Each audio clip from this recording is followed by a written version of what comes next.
Hello po, no? So, ang dami mga guro na garnish, no, na nakakalungkot. Nagpupunta sa SDS, nabibigo sila. Nagpupunta sa region, nabibigo sila. Napupunta sa mga court, nabibigo sila, no? Nagpupunta sa principal, nabibigo. Yung mga sinabi na natin to sa Supreme Court na yung mga guro pag hindi nakuha yung kanilang mga pera, no, yung pera nila na kahit panggastos lang nila dito sa darating na na pasukan para sa kanilang mga anak, di ba? Bibili ng school supply. Sinabi ko yan doon sa Supreme Court sinabi ko. Sabi ko doon sa Supreme Court, bakit po ganoon na pakinggan to, Land Bank, ha? Dear Land Bank, pakinggan niyo po itong sinabi ko sa Supreme Court. Ang sabi ko sa Supreme Court, bakit po yung mga sheriff, ang sinasabi naman ng court order ay kunin yung mga property kung saan, bahay, sa iba. Bakit po ang pinupuntirya ng sheriff ay yung Land Bank? At yung Land Bank bigay kaagad. Wala namang kautusan sa kanila. Kung babasahin nila yung court ruling, wala naman sinasabi doon, Dear Land Bank, nakuhanin lang lahat sa inyo yung pera. Kaya hindi ko po alam kung tama yung interpretation nyo. Kasi, sana po ang prayer ko, maglabas ng ruling ang Supreme Court para dito. Diba? Maglabas po sila ng statement tungkol dito. At kung magkakaroon po, bibigyan ko kayo ng kopya, yung Land Bank. Ang mahirap po niyan, paano kung nagkamali kayo ng interpretation nyo?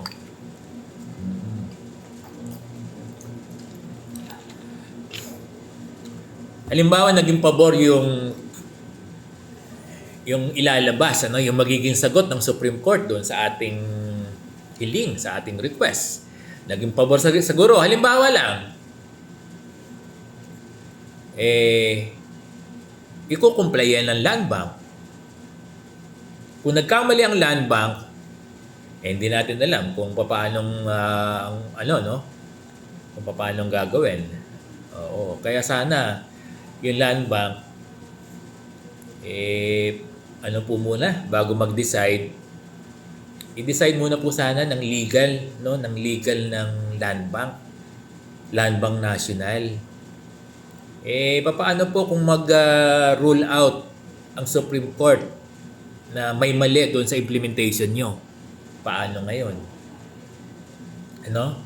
Paano kung sabihin ng Supreme Court na may mali doon sa implementation? Kung sakali lang po na may mali doon sa implementation ng Land Bank. Kaya sana po, sana po hanggat nag-aapila kami sa Supreme Court, nag-aantay kami ng sagot ng Supreme Court, sana po yung Land Bank, ibigay na muna yung mid-year bonus sa mga teachers. So nananawagan po tayo sa Land Bank, Land Bank of the Philippines or DBP. Nakikita niyo naman po na meron kaming ginagawa. Nagpupunta po ako sa Supreme Court at nakakausap ko po yung isang department doon na nag-handle ng aming concern para sa mga garnish. Baka pwedeng maawa yung Land Bank na habang pinag-aaralan ng Supreme Court yung concern ng mga guro ng garnish, ay ibigay na yung mga mid-year bonus ng mga teacher. So Land Bank, nakikiusap po kami sa inyo na ibigay na yung mid-year bonus. Sana yung Land Bank national yung kausap namin, Tingnan to, ha.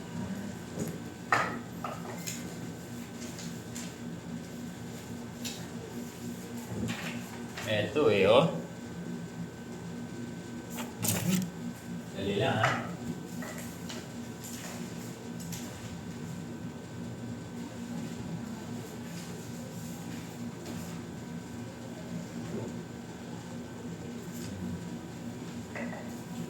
Nakakalimutan ko na, pero ang sumulat sa akin, Vice President, si Attorney Rice Michael Abundabar.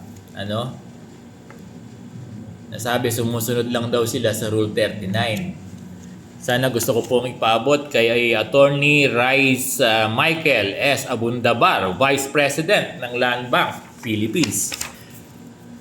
Baka po kasi may letter po kami, may appeal po kami sa Supreme Court. Nakausap po namin sila at sabi po pag-aaralan at maglalabas sila ng kanilang tawag dito, statement o paano po, no? Kung nailalabas nila, naibibigay nila sa amin. Kasi sinasabi po namin na seemingly unfair na kinukuha lahat ng land bank. Kaya sana po habang inaantay natin yung magiging tawag dito, sagot ng Supreme Court dito sa inaapilan ng mga garnish na makuha kahit 50% ang sinasabi ko yung iba or yung benepisyo Opo, sana po baka Dear Land Bank maapila ako kay Attorney Rice Michael S. Abundabar ng Land Bank. Baka po pwedeng ibigay po yung mid-year bonus ng mga guro na garnish buong Pilipinas. Hayaan niyo pong ma-withdraw nila. Sana po hayaang ma-withdraw ng mga guro yung mid-year bonus nila ngayon, napapasok ngayon hanggang bukas. So nakikiusap kami sa Land Bank kay Attorney Rice Michael S. Abundabar. Kasi may may pag-uusap po kami sa Supreme Court. O personal po. At sabi po nila ay pag-aaralan nila. Nandun po yung mga garnishment from the court. Pinag-aaralan po nila ngayon at sabi po nila maglalabas sila ng communication sa amin kung ano yung magiging ruling nila. Kaya lang po paano pag naging pabor sa mga guro yung ruling ng Supreme Court? Land Bank. Dear Land Bank. Kasi sinabi ko po ron wala namang sa garnishment wala namang sinasabi doon na repairing only to Land Bank Kaya lang po yung interpretation nyo seemingly sa Land Bank lang magka-garnish. Sabi ko po sa kanila, tumatango naman yung kausap ko si Atty. Mel. Sabi niya, nung sinasabi ko na hindi dapat ibigay, parang tumatango naman si Atty. Mel, Umaayon naman siya yung sa Supreme Court. Yun nga po sana po ang hiling natin hanggat inaantay namin yung sagot ng Supreme Court para dito sa garnish, baka po pwede nyo muna ibigay yung 15,000 salary, mali pala ako. Yung mid-year bonus pala, I'm sorry. Sana po ibigay na muna yung mid-year bonus.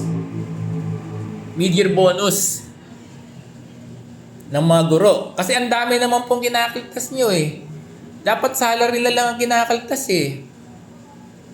Sana po kung sakaling napapanood po tayo ni Attorney Rice Michael S. Abundabar, Vice President ng Land Bank, sana po antayin na lang muna yung ilalabas na ruling ng Supreme Court o yung statement nila tungkol dito sa sa garnishment. Nakakausap na po namin sila. Ang sabi po ay pag-aaralan. Nandun po yung mga garnishment ng mga guro. Kaya po sana hanggat wala yung kanilang sagot sa amin, sana po Dear Land Bank ay mabigay na yung mid-year bonus sa mga guro. Pakibigay na lang po sana yung mid-year bonus ng mga guro. Nakikiusap po kami. Maraming salamat po Land Bank.